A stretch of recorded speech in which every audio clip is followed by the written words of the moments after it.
welcome to Offroad Magazine.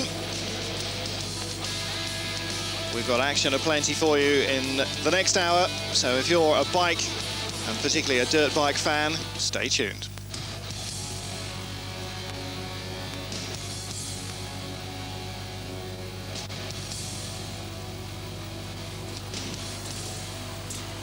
Well, part one of the show, the first Enduro World Championship round of 1997 at Guadalajara in Spain. And then we'll be moving on to round two of the Enduro Championship from Figueira da Foz in Portugal.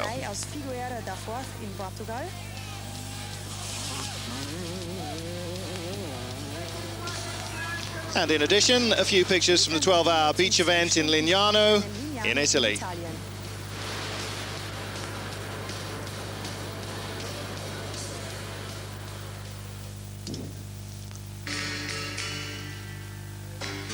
So kicking off then at Guadalajara, round one of the 1997 World Enduro Championship. Guadalajara in Spain, about 50 kilometers, 30 miles or so east of Madrid. This year, as every other, big changes in the offing. The FIM trying to extend the season from 6 rounds to 8. 2 of the rounds planned to be held in Brazil. We say planned because nothing has been finalized yet. Not least among the pitfalls, potentially, is the cost of getting everyone there and back. As in previous years, before the start of the season, the overwinter period has seen teams reshuffled, and the most spectacular change being Kari Tainenen's, the 5-time world champion, has moved to KTM, the newly established Shell Advanced team. Shane Watts also riding in the same crew. And that should provide hard competition for the Fariolis. As far as the Farioli team goes, they have stayed pretty much the same, holding on to Marco Rinaldi in the 400s, Fabio on the big 4-stroke, and Stefano Passeri in the 125. Frenchman Eric Bernard, 4th in last year's World Championship, will be riding 250s. So too will Giovanni Sala. All the 2-stroke riders in the KTM team decked out with pre-production models of the 88 machine. The larger air slits in the tank fairing and the distinctive look to the central monoshock at the rear, what they call a PDS system, the real changes. New national team for Spain, and we will bring you updates as to who's doing what with and to whom later on during the programme. But we start the action at 8 AM, day one. Off they go, 3 at a time at 1-minute intervals. 172 starters, 112 of them in the World Championship Series, 60 juniors taking part on the event as part of a European Championship. Well, the town centre start provides no obstacles at all, other than, of course, the crowds and the distractions for the riders. But when they get out into the countryside, everything is due to change in a big way. The rough, tough track will sort the men out from the boys. Seemingly endless, 200 kilometers and 9 hours of riding time on the special stage. Time limits are very tight, and it's a very, very quick course. 125cc class, Stefano Passeri. Mediocre results last year. He's no longer a young man, and it's perhaps a surprise that he's been put into the 125s again. Fausto Scovolo, the reigning 125 world champion, still with Team Madrigali, but they've changed over winter from Honda to Yamaha. His goal still, of course, to defend that world's crown. Australia's Shane Watts switched from 250s down to 125s, and both he and Tainenen are both riding for KTM Germany. Switching classes hasn't changed his focus. He wants to become the world champion. And here on day one makes a good first foot in that, taking a clear victory in the 125 class.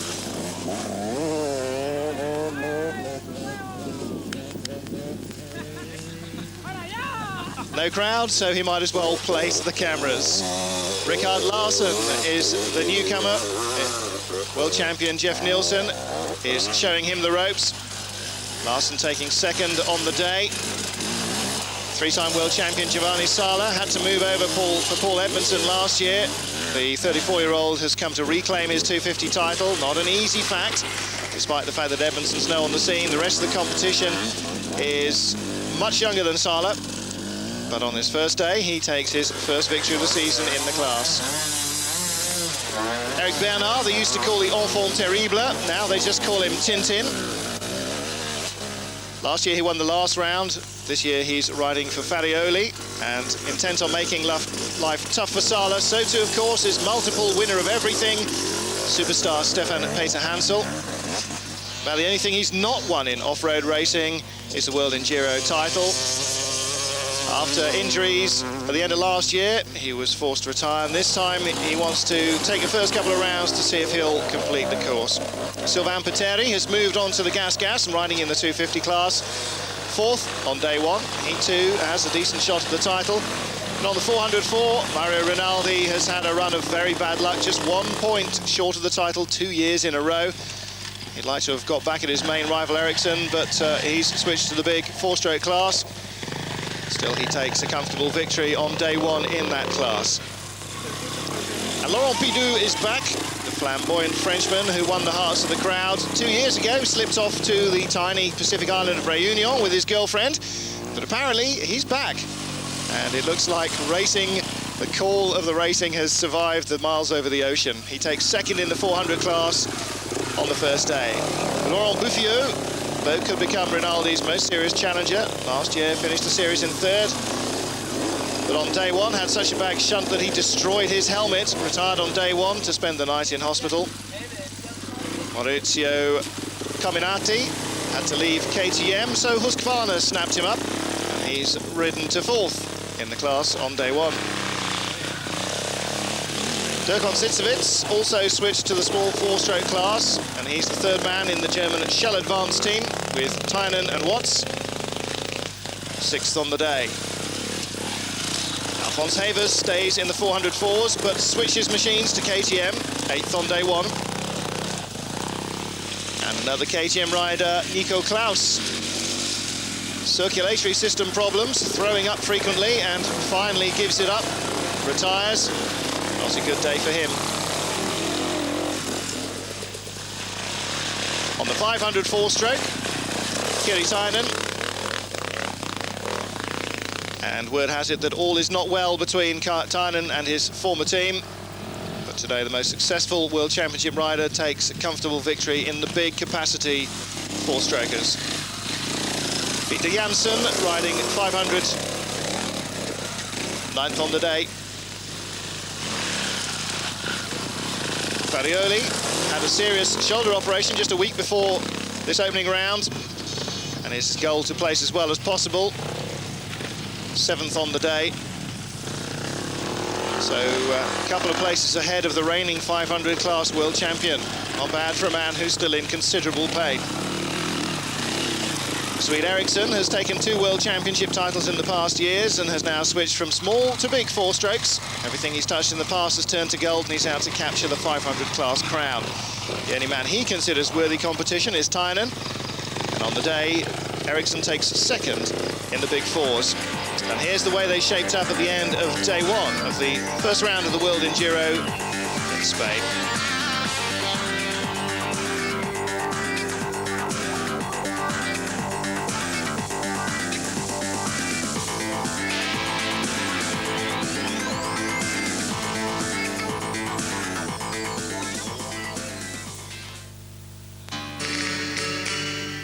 Day 2 of the World Enduro Championship in Spain, 160 miles, 256 kilometres, 7 hours in and just above the saddle. In the 125s, Australian Shane Watts won a clear victory on the second day of the event as well. The dry terrain on the Iberian Peninsula, very like home, and it's always been his forte.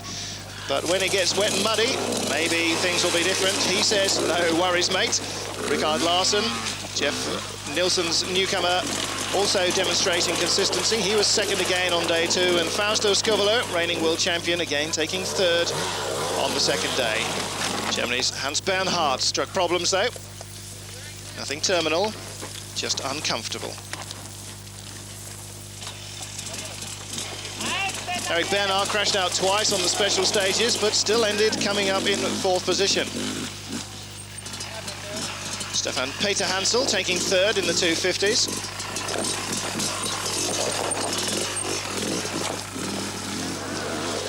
good run from behind by Sylvain Petteri, coming up into second place by the end of day 2. But Giovanni Sala taking the win, 2 seconds ahead of Petteri.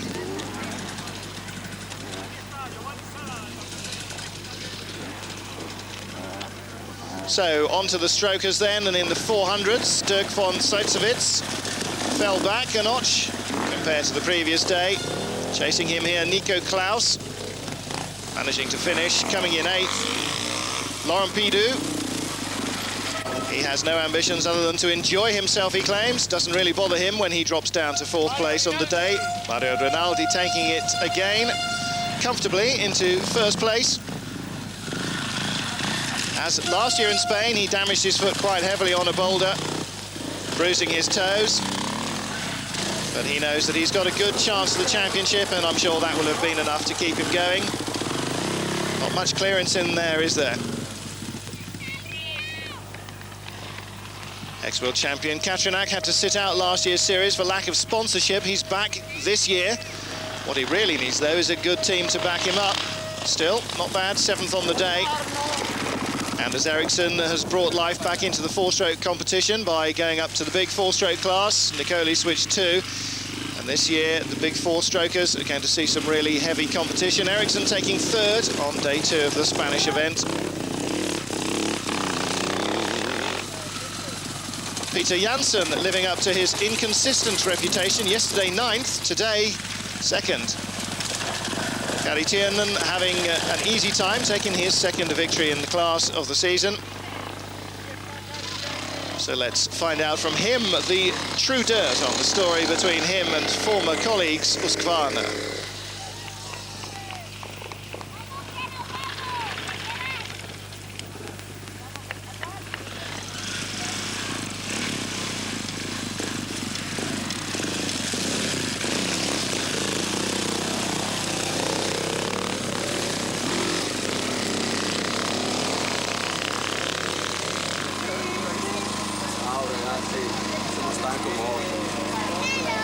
Well, the end of day 2, after some 360 miles and 16 hours of riding, not even Giovanni Sala looking fresh, and conditions not friendly at all. 29 riders didn't make it to the end of day 1, 52 didn't make it overall. Interviewing Kiri Tainen, how do you feel about this first race and about your good results is the question. Feels great, he says, having switched to a different bike and a different team to come in with such a good result. To tell you the truth, I felt under a lot of pressure because people were implying that the switch meant the end of my career and garbage like that. Now I've proved to myself at least that I'm the same old me, especially after the first day of riding. I started to see the competition objectively, and that helps calm you down. Problems today. The second day is the question on the first day. Did that put pressure on you for the rest of the day, or not?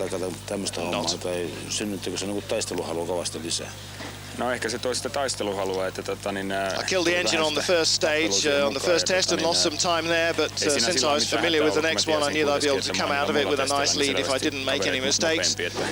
And that's the way it turned out. After that, he said, I just had to make sure I didn't make any mistakes on the tough stages and keep within the tight time limits. Siellä helposti pystyy tekemään suurenkin mokan ja putoaa johonkin rotkoon, niin se on kisa siinä.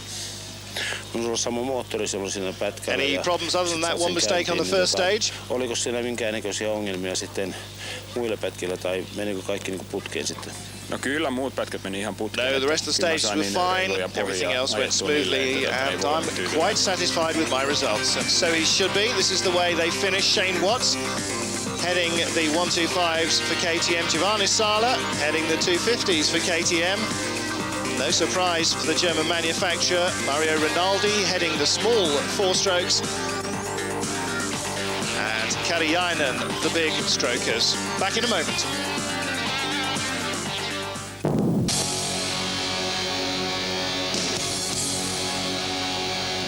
The World Enduro Championship hits the Portuguese trail for round 2, Figueira da Foz.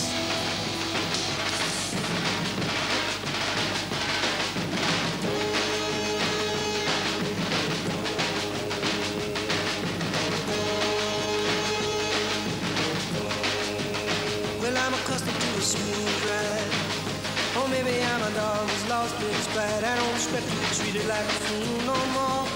I don't expect to sleep through the night. So people say lies, lies, lies. But I say why? Why deny the obvious child?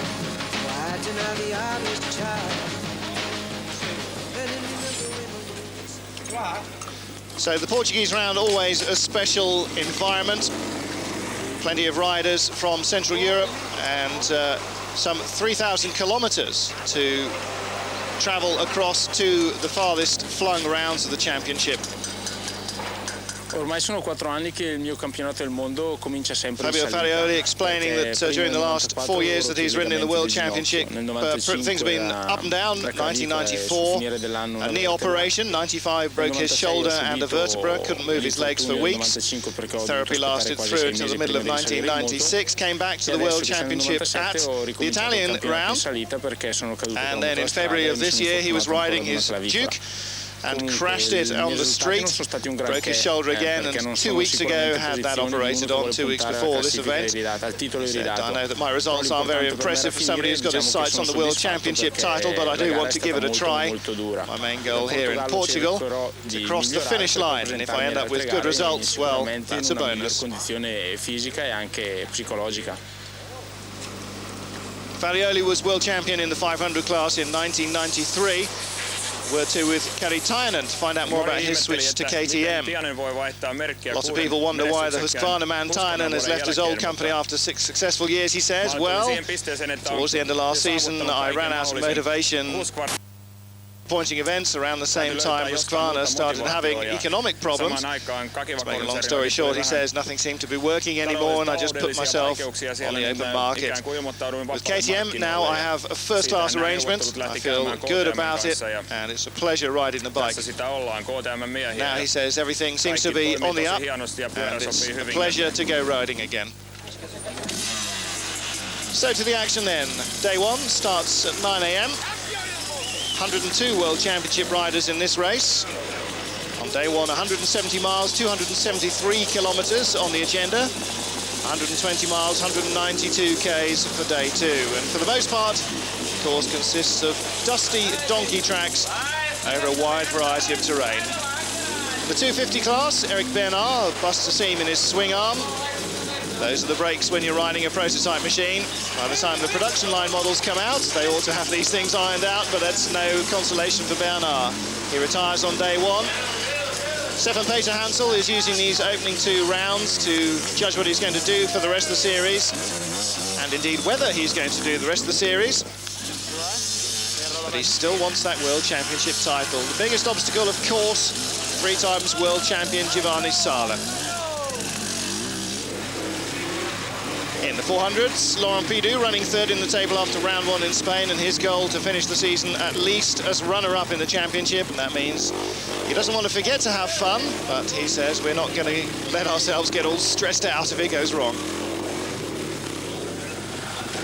For Mario Rinaldi, everything looking good. Won on both days of round 1 and out front in the championship table with maximum points.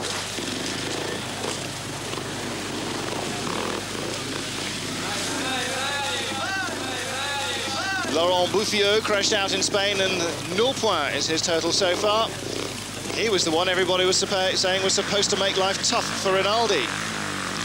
Germany's Dirk von Sitzweitz was expecting more from his switch, especially considering the fact that he was often able to place second in the big 4-stroke class. And in that category, Fabio Farioli. No wonder he's lacking strength after that recent shoulder operation. But he certainly deserves a lot of respect for getting out there and getting in amongst it. He's in a lot of pain still.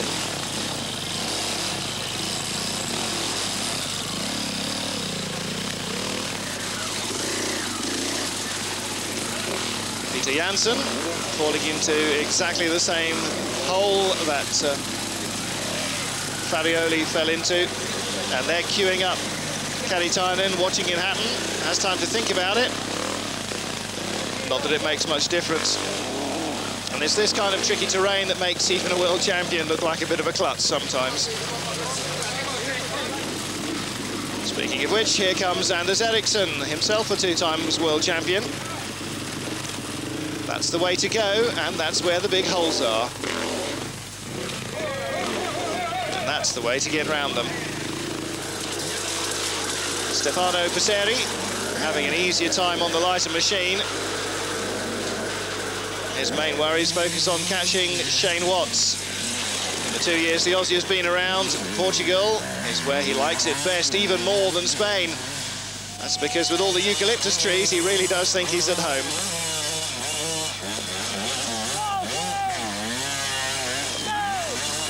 And he rides like he's off out in search of a beer, doesn't he? Rickard Larsson, the Swede, has definite future potential, and with retired champion Jeff Nilsson behind him, expect him to go a long way. Top riders make the climb look easy, but for the less experienced, it really is a big hill to climb.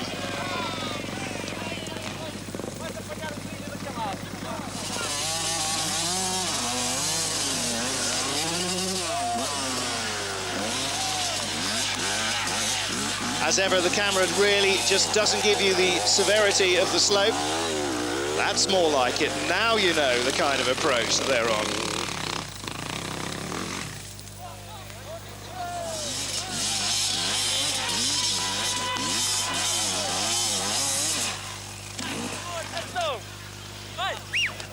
It's amazing they're always kind enough to back off just before they hit the cameraman.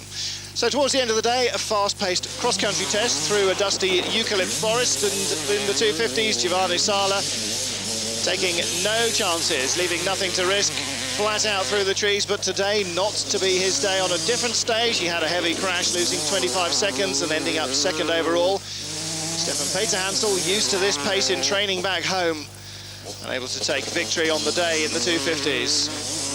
Sylvain Petteri doesn't seem to be going any slower. He was third on the day.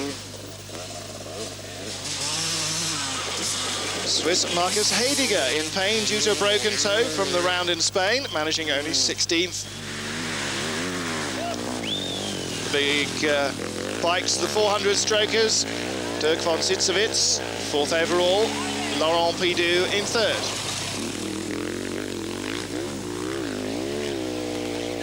And another Laurent Bouffiot, now fully recovered from his Spanish crash, second on day one in Portugal.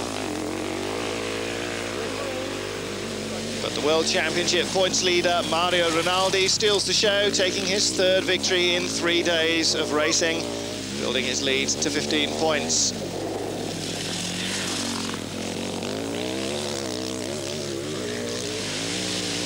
So the big stroker class, Fabio Farioli, third, despite his injury. Anders Eriksson coming in second on the day, giving his rival Turnen grounds to start worrying.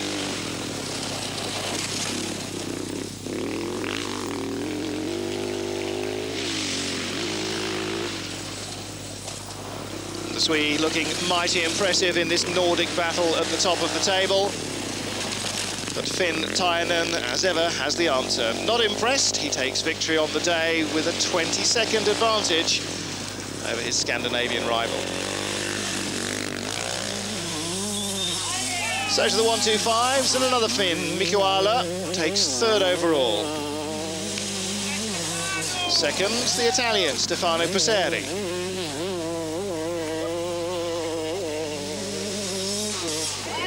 It's Sweden's Rickard Larsson holding strong among the fastest.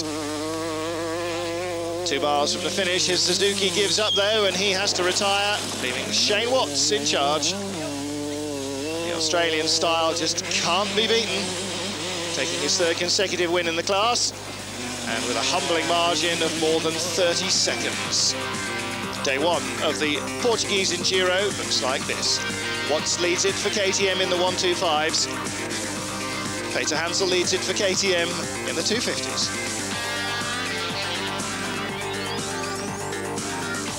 In the 400s, it's the KTM of Mario Rinaldi holding sway. And surprise, surprise, Kari Tiernen's KTM leads the big 500 fours.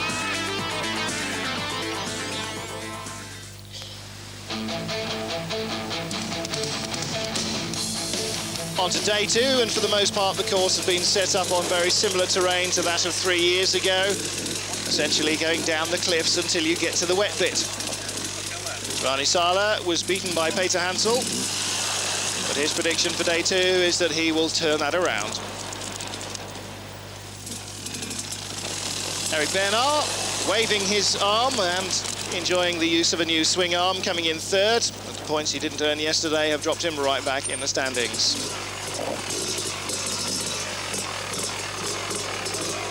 Peter Hansel, a first-class rider, fast when he needs to be and cautious when he needs to be too. You never see him taking unnecessary risks. There'll be absolutely no problem to have hopped down those quickly, but that's the sort of problem that he avoided. David Fretage showing you exactly what potential there is for disaster. Nico Klaus just reinforcing it. Of all people to fall, the former trials rider is probably one of the least likely you would put money on. 400 class, Mario Rinaldi switched to no-risk riding to keep his comfortable padded lead at the top of the points table. Halfway in the race, he's still in 3rd place though, and decides he can't be bothered with that and speeds up. Philip Smithson from Scotland's an enduro rider. He's been taking part in the World Championship on a shoestring budget for several years now. The last round in Italy last year, somebody stole everything he owned, and on top of that, the van engine blew up on the way home. Set bikes like that haven't stopped him.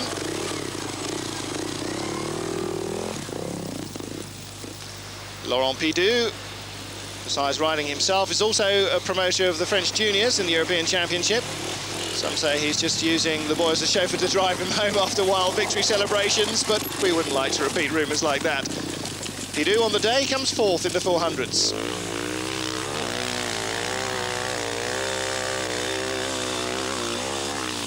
Hey, what's all that then? Dirk von Sitzewitz took 4th on day 1, dropped back into 8th place though, with a rather poorer ride through day 2. Neat turn though, Dirk.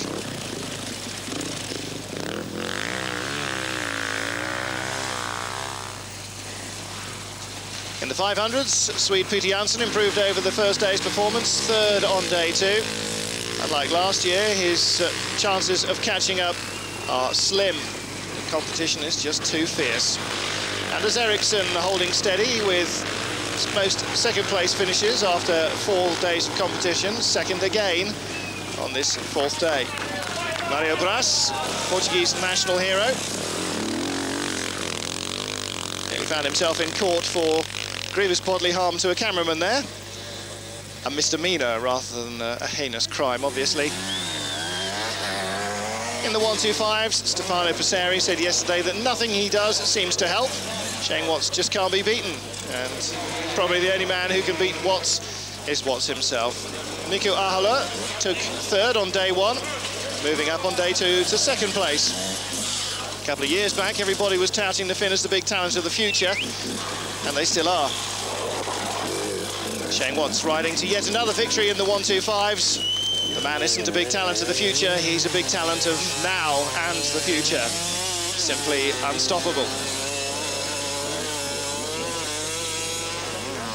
So at the end of day 2, another cross-country test, but this time on the beach. The organisers originally wanted to start everyone at the same time in proper beach racing style, but the FIM just wouldn't allow it. Stefan Peter Hansel first away. Of course, he knows a bit about racing on sand. No secrets there that everybody's expecting him to be able to set some kind of pace. Giovanni Sala next up.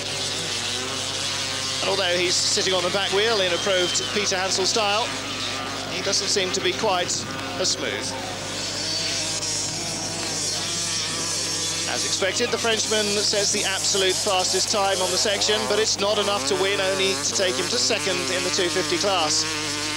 But he's decided to stick it out and keep going to the end of the series and try and get the championship. Never mind all that. Giovanni Sala, 2nd, ticking away, ending up 7 behind Peter Hansel, but came into the stage with a comfortable buffer from the rest of the day and ends up 5 ahead of his French rival. That'll make up for yesterday's defeat very nicely indeed, thank you.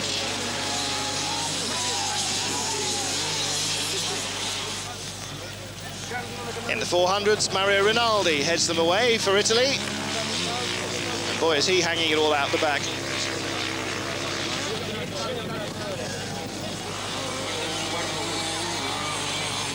Laurent Bouffio starts this stage ahead of the Italian, so the sand will decide the outcome of day 2 here in Portugal for the 400s.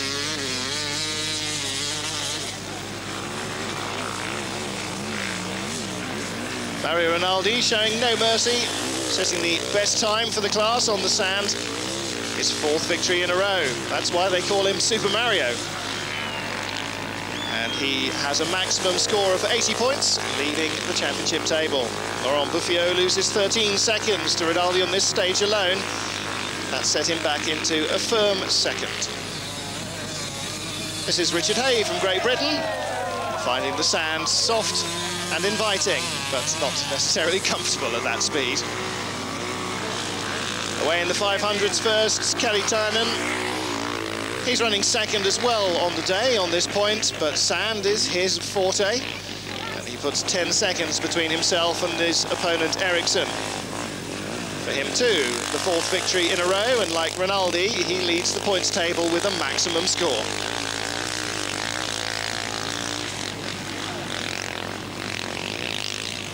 So to the 1-2-5s, and Shane Watts without a care in the world. It's like he's home on Bondi. He's won on every stage but the last one. But it's dangerous to forget the competition even for a second. Stefano Passeri rides the fastest time for the 1-2-5s. Sadly, he took his time getting to the end of the previous stage, so this isn't enough to earn him better than 3rd. Shane Watts manages only 5th best time. He probably stopped to slip, slop and slap with the sun cream. But in the end, it was good enough to get him victory on this day with a 4-second lead. For him too, a 4th consecutive victory in the World Championship. So we asked the Aussie for his impressions of it all so far. Well, the race today was very good for me. I ended up with 2 wins, and that makes 4 for the year. And hopefully I can keep this up for the rest of the year, and I'll take home the World Championship back to Australia. Well, good on you, mate. That's the story then for the first 2 rounds of the World Enduro Championship here in Portugal. Shane topped the 125cc category for KTM. Giovanni Sala made it 4 wins out of 4 for the KTMs in the 250 class. Mario Rinaldi leads the 400s for KTM. And for KTM, Kari Tainen leads the 500s. We'll be back with more action in just a moment.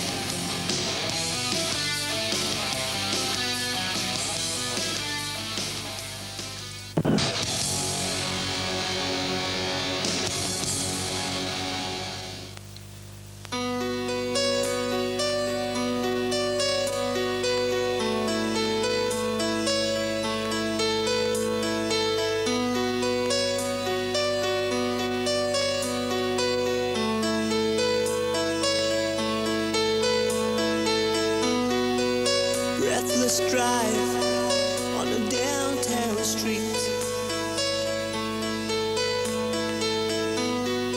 Motorbike ride in the midday heat. Well, no midday heat exactly, a bit of an early spring chill in the air and certainly in the ocean, but the 13th annual running of the 12-hour beach enduro at Lignano taking place anyway. Unusual spectacle, undoubtedly,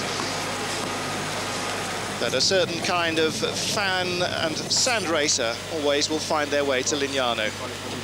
Eddie Orioli, of course, several times winner of the Paris-Dakar, 5 times winner at Lignano. He said you've always done well here. They've changed the layout this year. What do you think about the developments? So over the years, the Formula has gone from being a pure enduro race increasingly towards motocross on the beach, with an emphasis on the showmanship. Focus of the race is more on the beach, where the onlookers can take in the action. And of course, they get more out of it that way compared to when the riders are off in the country somewhere. In recent years, it's become more popular on TV as well. I'm just as glad as the organisers about that, of course. And I'm glad that it's become a standard on the event's calendar as well. Fans and riders both benefit from that. I'm delighted that in general it's not only good fun but well run and a top quality event. You're in a Honda here and on the same team as Tullio Pellegrinelli. What expectations has the Honda team got for the race? Well, for a race like this, where I've won before, says Eddie, I'm of course expecting to be out in front this time too. The Honda's new to me, but I've got to get a feel for it first to see how it handles and then see what we can do with it. And to be honest, I'm quite enjoying the challenge of doing it with a new bike. Final question, what about your rallying future? Have you got any more plans that you can tell us about now? No comment. No comment. Just kidding, of course, he says. I've got plans as far as the Dakar's concerned. We're right in the middle of working out the details for the 98 event. And I think this 20th anniversary Dakar could be really interesting. These kind of projects, though, do tend to be very delicate. And I wouldn't want to jeopardize anything by speaking out of turn a little too prematurely. I'll just give this away, he says. We're talking to a big, well-known European name. So perhaps the initials K, T and M mightn't be too far away.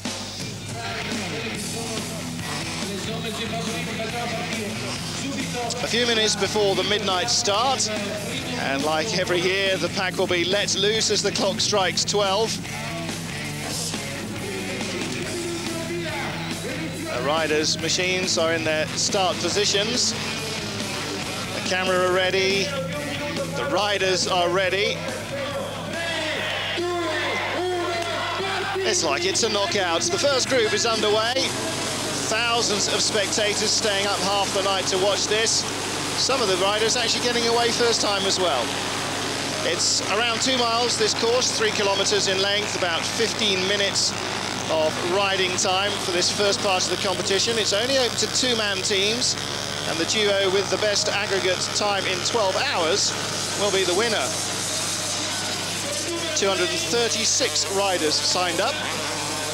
The first 35 riders with odd start numbers are underway in this first run.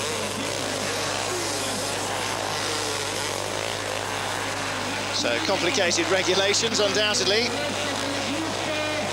Besides just about all the Italian stars taking part in this event as well, riders from 5 other countries, among them the not so well appreciated Dutch riders. Not well appreciated here because for the last 3 years they've taken all the prize money away with them. Not to mention what they've done to Italian national pride. Sure enough, running out front once again, a Dutch rider, Twan van Dijk. Also riding in this heat, fellow Dutchman Jan van Oorschot, Patrick Isvoordink, both of whom have won previously, Arjen Klok, Peter Lensling, and a whole host of other names that the Italians would much rather not hear the commentator speak.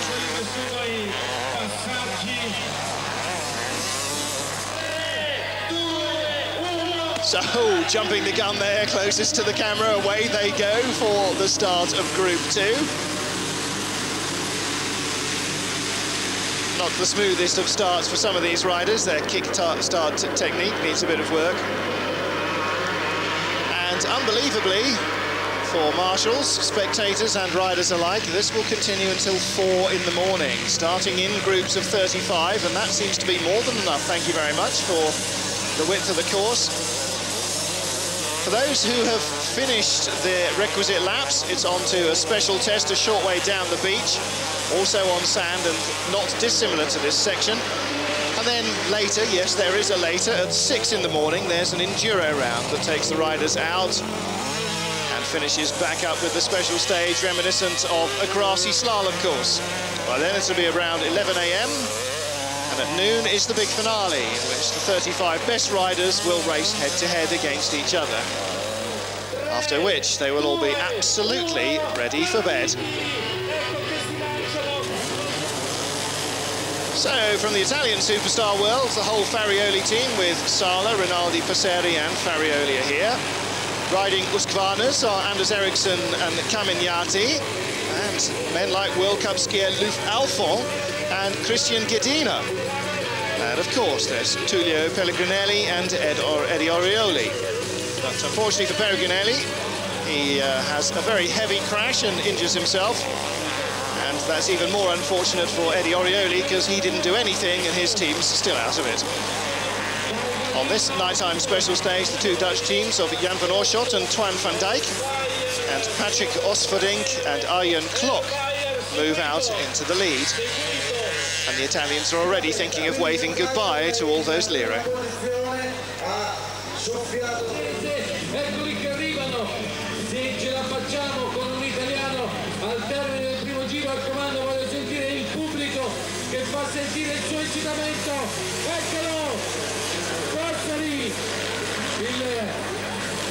l'olandese causa vincente della 12 ore. Io sono qui in attesa di quello. It's around 3 in the morning and the crowd's having a look at what's going on in the pits as well as out on the track. And in the spirit of all great endurance races, as night turns to day, all but slowly and unwantedly, nobody can yet think of going to bed. The riders waiting for their turn busy themselves with working on the machines. Around 5 a.m. it starts to rain. Spotted the tide coming in there as well and gets really windy at 10:30. The racing is interrupted and the 35 riders with the best results at that point are chosen to go on to the Master Challenge. But at noon, the weather is appalling, and at the start of the final, the best 35 have to brave the elements as much as each other.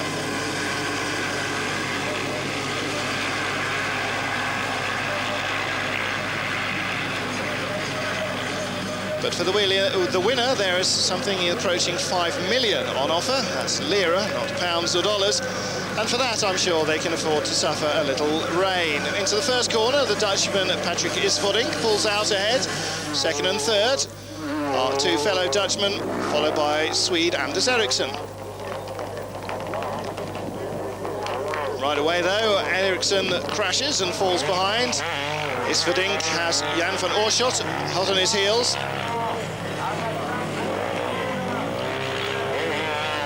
Van Oorschot won last year, and there's intense rivalry between him and the 95 winner, Isvordink.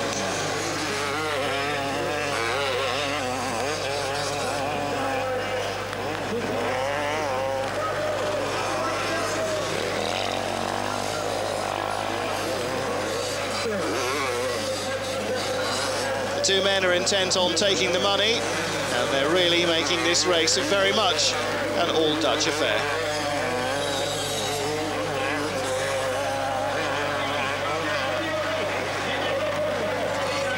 But in the second to last lap, Isvordink lets Oorschot past him because if they finish in that order, the two Dutch teams will be in front overall. The Italians go into orbit as they spot the subterfuge. Meantime, Fabio Farioli has moved into second, but to win it, Jan van Oorschot crosses the line in front of Patrick Isvordink, and the Dutch teams go first and second. The Italians' noses are firmly rubbed in the sand.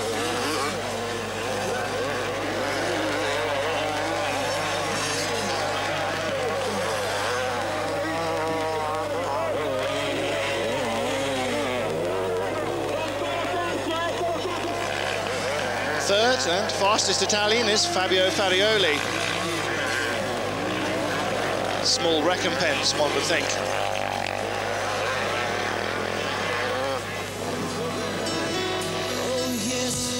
Well, there's the way it finished. We'll be back with more action in a moment.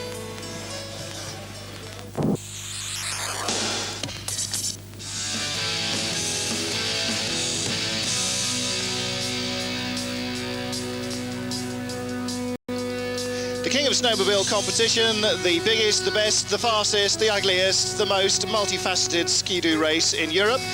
And as every year, well, I've already been for my summer holidays. Spring has arrived in Europe, but in the Arctic Circle, it's still the dead of winter. And that means the height of their motorsport season.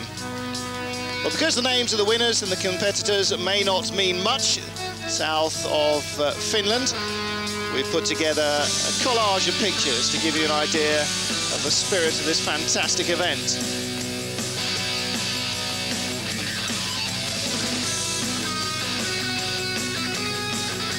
Just to give you an idea of the sort of competitiveness that is on hand here. Vehicles range from 441 pounds, 200 kilos, and 150 horsepower. They can reach speeds of over 100 kilometers an hour, 62 miles an hour on the snow. And more than 200 riders compete. Don't think they're all never heard ofs either, because people like Juha Kankinen and Pekka Väyrynen are all competitors. Starting early in the morning with a mountain race, 30-kilometer enduro, 30-mile, 50-kilometer enduro follows, and finally the cross-course competition. 5,000 fans turning out to watch the icy spectacle. And the stadium cross-style finish is the real highlight of the event.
Well, just a word on a couple of off-road events that we'll be looking at during July. If you're barking, and you'd have to be, there's the Rachau hill climb, the 5th and 6th of July, Rachau in Austria near the A1 ring. The idea here is to go up a near vertical wall without being brained by your bike, which seems to be heading down before you. Only in Austria.